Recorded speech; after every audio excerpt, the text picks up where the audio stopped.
Welcome to Not Milk Never Milk. Subscribe if you're lactose intolerant. In this video, I will explain how to connect your Aula keyboard. First, ensure your keyboard has sufficient power, either fully charged or with fresh batteries. Next, identify your connection method. Look for a small USB receiver or a dedicated Bluetooth pairing button. Finally, quickly check your computer's operating system to confirm it meets any specific compatibility requirements for your Aula model. This preparation ensures a smooth and quick setup process.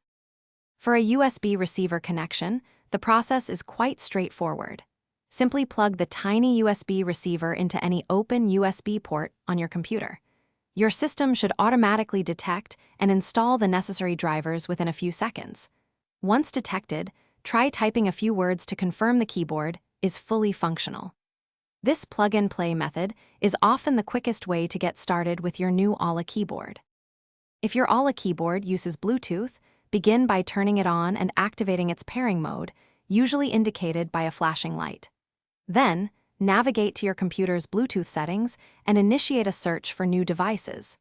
Select your Aula keyboard from the discovered list. You might be prompted to enter a specific code displayed on your screen to finalize the secure connection. This ensures a stable wireless link.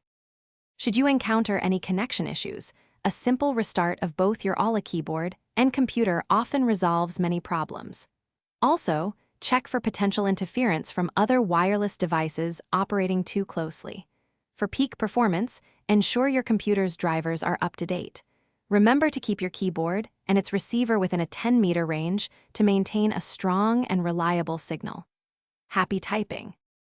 Thanks for watching. If this was helpful, leave a like and consider subscribing. See you next time.